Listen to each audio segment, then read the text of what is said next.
계속해서 시장 집중 분석해 보도록 하겠습니다. 오늘은 조일교 A1 리서치 대표 스튜디오에 모셨습니다. 어서 오세요. 네, 반갑습니다. 코스피 오늘은 2,400도 위태로운 상황이에요. 네. 정말 좀 단기간에 많이 올라서 좀 숨고르게 보이고 있는데 현재 시장 상황 어떻게 보십니까? 자, 오늘 좀 이따가 제가 앞으로 2년 동안 이어질 빅 트렌드에 대한 얘기를 좀 드릴게요. 예. 왜냐하면 그 부분에 대해서 심각하게 우리가 고민해 볼 시기가 됐다라고 생각하고 제가 말씀드릴게요. 일단 뭐 예. 코스피부터 얘기했으니까 시장부터 먼저 얘기를 좀 드려야 될 것 같습니다. 뭐 외국인들 굉장히 많이 샀는데 왜 시장이 지지부진하냐 뭐 이렇게 예. 얘기하는데 굉장히 가려 샀기 때문에 그렇습니다. 이렇게 외국인들이 많이 샀는데 시장에 안 가는 이유에 대한 부분들을 제가 지금부터 설명을 좀 드릴게요. 일단 외국인들의 지난번에는 이제 상반기, 하반기 이렇게 가져왔는데 예. 오늘은 수급을 분기별로 한번 가져와 버렸습니다. 예. 보시면 재미있는 아마 자료나 분석이 나올 것 같은데 준비한 자료 첫 번째 보시면 분기별로 보면 예. 올해 지금 2분기, 3분기에 외국인들 수급이 굉장히 많이 들어와 있습니다. 그래서 지금 첫 번째 자료 보시면 그게 굉장히 이제 강력하게 이제 표시가 되는 부분인데 보세요. 근데 지금 한번 보세요. 2019년도부터 시작해서 2분기 연속해서 이렇게 매수가 굉장히 많이 들어왔던 적이 없었죠. 그렇네요. 근데 이게 재밌는 거 뭐냐면 좀 이따 얘기하겠는데요. 예. 이거 왜 들어왔겠습니까? 뭐 중국에 대한 뭐 시진핑의 산연임 때문에 들어왔다, 환율 때문에 들어왔다, 뭐 그런 것도 있겠지만 예. 저는 근본적으로 그거에 플러스해서 PBR이 코스피 PBR이 0.8에서 0.9 시점에는 굉장히 강력하게 들어옵니다. 예. 근데 그러면 이렇게 발문할 수 있을 거예요. 대표님, 2020년도에 코로나 때문에 1,400까지 떨어졌으면 그때는 PBR이 많이 떨어졌는데 왜 외국인들이 계속 팔고 있습니까? 그때는 우리가 소위 해서 경기에 대한 영향 때문이 아니라 코로나 때문에 떨어졌고 그다음에 페드에서 의도적으로 돈을 풀어서 올린 거잖아요. 그러니까 이거를 외국인들은 인정을 안 하는 거죠, 펀더멘탈로. 그러니까 돌발적인 사항에 돌발적인 정책으로 나온 것들은 인정을 안 하는 거죠. 그래서 예전에 보면 대부분 다 외국인들이 계속 매수가 들어왔던 시점 보면 PBR 0.8에서 0.99 그리고 1배 정도 되면 대충 그걸 마무리합니다. 근데 그러니까 외국인들은 0.8, 0.9 초반에 사더라도 시장이 올라가면 지금의 형태에서 보면 1에 가까워지면 안 사는 건 당연하죠. 예. 그래서 제가 두 번째 제가 코스피하고 예상 PBR 밴드를 만들었어요. 그래서 어떻게 되는가 보니까 준비한 자료 보시면 올해 2022년 4분기에 보면요. 예. 코스피가 0.8배가 됐을 때 예. PBR이 2,130선입니다. 그리고 예. 0.9배가 되면 2,400선입니다. 예. 그러니까 우리가 이제 이 자료를 보시면 그리고 2022년 4분기 되면 1배가 2,650이거든요. 그러면 지금 2022년 4분기니까 3분기에 선반영했다라고 생각하면 2,130에서 2,400을 넘기가 힘들죠. 지금 나타나고 있는 PBR 밴드의 그 흐름을 보면 그 밴드가 철저하게 이렇게 갇혀 있다는 걸 알 수가 있죠. 그러면 2023년 1분기하고 2023년 2분기, 2023년 3분기는 그러면 코스피 PBR 밴드 0.8배하고 1배 밴드가 어떻게 되는지를 제가 자료를 갖고 만들어 왔는데요. 이 보시면 여러분들이 생각하는 것처럼 그 2023년 1분기에는 PBR이 2,160이고요. 1배는 2,700선입니다. 그리고 2023년 3분기에는 0.8배가 2,240이고 1배가 2,750선입니다.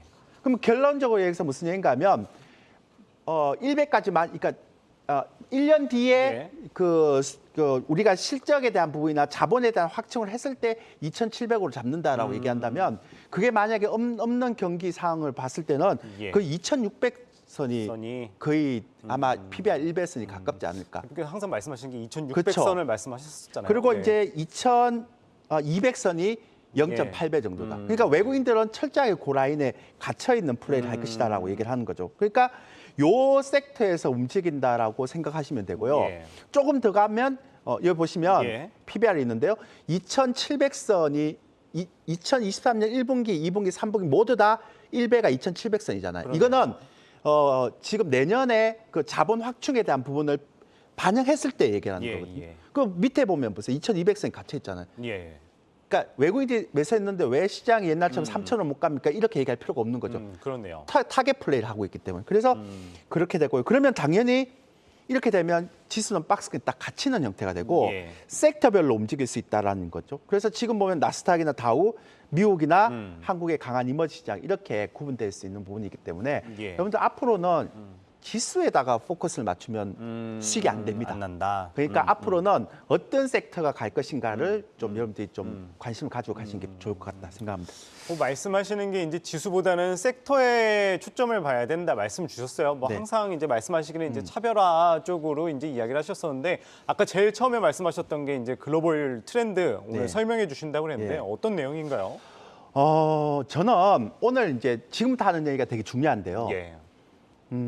조심스럽지만 한 20년 그리고 가장 가까이는 리먼 브러더스 사태 이후부터 시작된 성장주의 시대가 이제는 거의 마무리되지 않나라는 생각합니다. 예. 준비한 자료 보시면 나스닥 연봉 차트를 하나 보여드릴게요. 나스닥 연봉 차트를 보면 성장주가 굉장히 많이 갔어요. 오랫동안 갔어요. 그러니까 여기 보면 2008년 리먼 브러더스 사태 때 떨어지고 나서요. 그때 예. 전까지는 이렇게 많이 못 갔잖아요. 그러다가 리먼 브러더스 사태 떨어지고 나서 페드가 돈을 굉장히 많이 풀었죠. 이때부터 그랬죠. 유동성 장세가 돼버린 거죠. 그러면서 성장주가 힘을 얻었는데 원래는 2010년 정도 됐을 때 성장주 고포 논란이 굉장히 많았거든요. 예. 근데 그때 떨어지면서 이게 코로나 때 떨어지면서 역대 최저의 페드가 돈을 풀어버리면서 성장주가 안 그래도 고평가되어 있는데 또 여기에다 멀티플을 엄청나게 반영시키는 그런 형태의 흐름이 돼버렸죠. 그러니까 이게 어떻게 보면 한 2년 전에 꺾여야 되는 걸 더 오버슈팅해서 올라갔다는 거죠. 그러고 지금 꺾인 거잖아요. 그러면 이 사이 동안에 가치주는 어떻게 됐을까요? 그러니까 가치주에 대한 얘기를 하기 전에 두 번째 자료 보시면 주식시장의 빅 트렌드 변화를 제가 요약해서 제가 가져온 게 있습니다. 그 보면 2021년도 이전에 그러니까 리먼 브러더스 사태부터 시작해서 작년까지는 큰 트렌드의 변화가 완전히 달라요. 원래 이제 주식시장을 좀 주식을 잘 하시는 분들은 시장의 큰 트렌드가 어떻게 변하는가를 우리가 찾아내야 되는데 그 전까지만 하더라도 디플레이션의 저금리에 페드가 돈을 계속 푸니까 확장이 되고 성장준 멀티플을 끝없이 받게 되고 그렇죠. 경기도 호황이 됩니다. 그래서 고퍼주의 성장 기술주가 가고 지수도 우상향을 해서 계속 갔던 거예요. 근데 내년부터는 올해는 이제 시장이 크게 조정을 받는 한 해니까 연말까지 의미가 없고요. 그냥 조정만 하는 형태고 내년부터 어떻게 되는가 하면 디플레가 인플레이션이 되고요. 금리가 저금리에서 고금리가 됩니다. 그리고 유동성은 축소가 되죠.